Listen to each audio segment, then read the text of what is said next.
சிவகங்கை மாவட்டம் திருப்பத்தூரில் தூய அமல அன்னை ஆலயத்தில் கிறிஸ்துமஸ் விழாவை ஒட்டி நள்ளிரவு சிறப்பு பிரார்த்தனை நடைபெற்றது.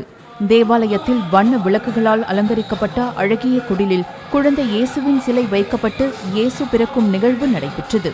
அப்போது கிறிஸ்துமஸ் தாத்தா ஆடிப்பாடி மகிழ்ந்து இயேசு பிறப்பு குறித்து தெரிவித்தார்.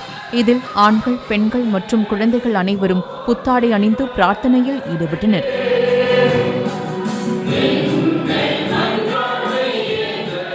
ராணிப்பேட்டை புனித ஆரோக்கிய அன்னை ஆலயத்தில் நள்ளிரவு நடைபெற்ற சிறப்பு திருப்பலியில் அருட்தந்தையர்கள் குழந்தை இயேசுவின் பிறப்பை அறிவித்தனர். புதிய ஆடைகளை அணிந்து கொண்டு தேவாலயத்திற்கு வருகை தந்த கிறிஸ்துவர்கள் சிறப்பு திருப்பலியில் கலந்து கொண்டனர். பின்னர் ஒருவருக்கொருவர் கிறிஸ்துமஸ் வாழ்த்துக்களை தெரிவித்துக் கொண்டனர்.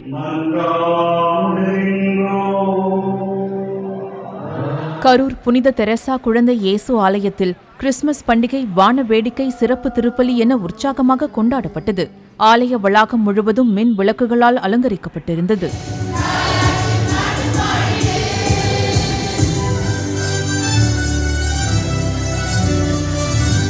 புதுக்கோட்டை மார்த்தாண்டபுரத்தில் உள்ள திரு இருதய ஆண்டவர் ஆலயத்தில் கிறிஸ்து பிறப்பு பெருவிழா சிறப்பு திருப்பலி நடைபெற்றது. இதில் கிறிஸ்துவர்கள் கலந்து கொண்டு பிரார்த்தனை செய்தனர். ஆலயம் முழுவதும் மின் விளக்குகளால் அலங்கரிக்கப்பட்டு கிறிஸ்துமஸ் குடில்களும் அமைக்கப்பட்டிருந்தன.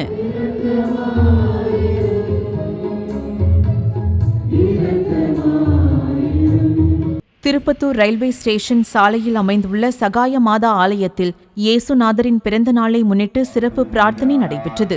அப்போது வாகனங்களில் வந்த கிறிஸ்துவ சிறுவர்களுக்கு முஸ்லிம் சிறுவன் வாழ்த்து கூறியது நெகிழ்ச்சியை ஏற்படுத்தியது.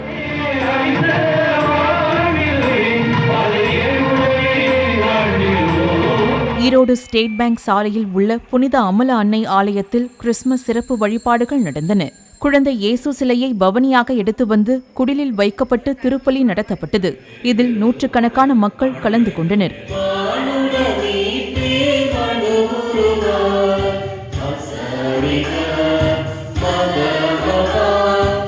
சேலம் ஏற்காட்டில் உள்ள இறுதி ஆண்டவர் ஆலயம் உள்ளிட்ட பல்வேறு கிறிஸ்தவ ஆலயங்களில் கிறிஸ்துமஸ் சிறப்பு ஆராதனை நடைபெற்றது. சரியாக இரவு 11:59 மணிக்கு மின் விளக்குகள் அணைக்கப்பட்டு இயேசு கிறிஸ்து பிறப்பது போன்ற நிகழ்ச்சி நடத்தப்பட்டது. பின்னர் ஒருவருக்கொருவர் கிறிஸ்துமஸ் வாழ்த்துக்களை பகிர்ந்து கொண்டனர்.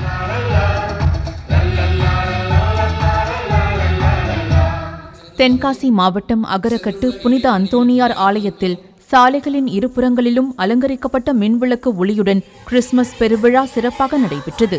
1000க்கும் மேற்பட்டோர் கூட்டு பிரார்த்தனை மற்றும் ஆராதனை நடத்தி கிறிஸ்துமஸ் பண்டிகையை கொண்டாடினர்.